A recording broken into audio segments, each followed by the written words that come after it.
U posudu za mešanje prosijavamo 500 g mekog brašna. Sledeće što radimo je da utrljamo 200 g hladnog margarina ili maslaca. To ćete najlakše uraditi tako što ćete ga umakati u brašno i rendati.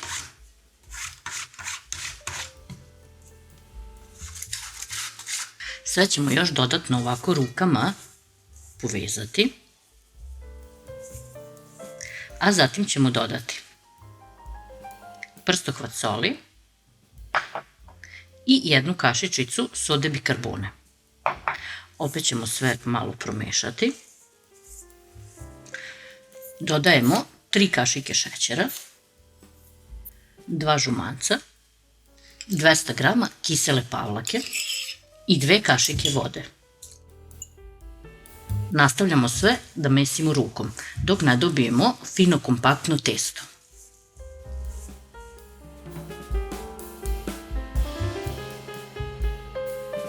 Skoro umešano testo izvadimo na radnu površinu i tu završimo mešanje. Mesimo dok testo ne postane fino glatko. Ukoliko vam se desi da vam se baš jako lepi za radnu površinu, možete da dodate prstohvat brašna. Kada umesite testo, ono treba ovako da vam izgleda. Zatim uzmete jednu kesu, stavite ga u kesu i ostavite u frižider 30 minuta. Dok nam testo odmara, pripremamo nadev, sameljemo 250 g oraha, dodajemo 250 g kristal šećera i sve to promešamo. Još nam je potrebno 50 do 70 g omešanog margarina ili maslaca. Vadimo testo iz frižidera i uz pomoć malo brašna razvlačimo.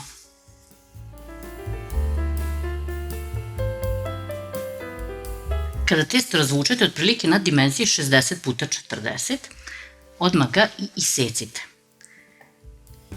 Iseći ćemo ove ivice koje ćemo posle iskoristiti.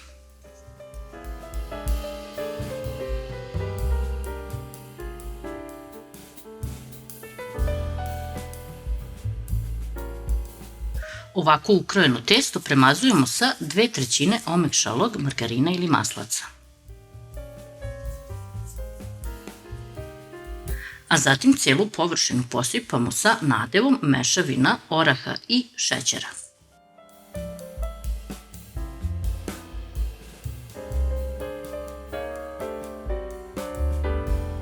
Iskoristili smo 2/3 nadeva i sada ćemo sve lagano uviti.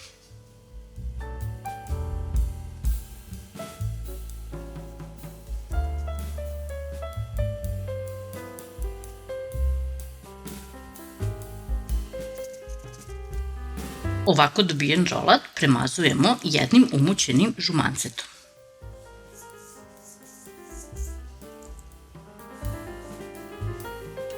Išaramo viljuškom, a zatim sečemo.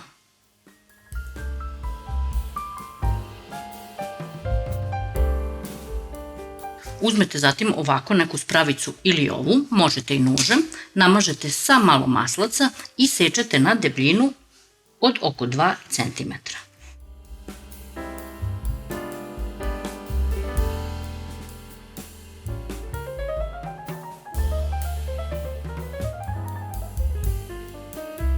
Poslažemo sve u pleh i nosimo u prethodno zagrejanu renu na 190 stepeni da se peče. Uz pomoć malo brašna, ostatak testa ćemo razvući u krug, nafilovati i zamotati kiflice.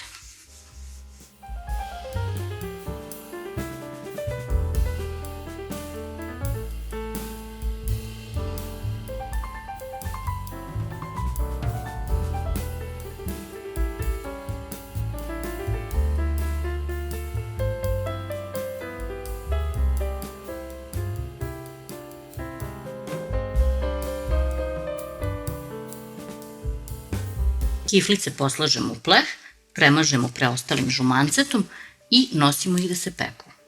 Ispekle su nam se i rolnice i kiflice. Vreme pečenja za kiflice je 20 minuta, a za rolnice 25 jer su one nešto deblje.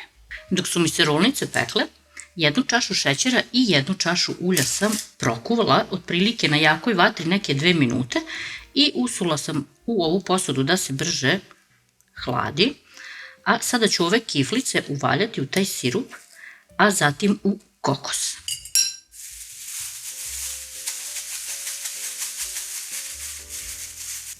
Ako stavite kokos ovako u kesu, mnogo je bolja tehnika da vam se kiflice posle ne lepe za ruke.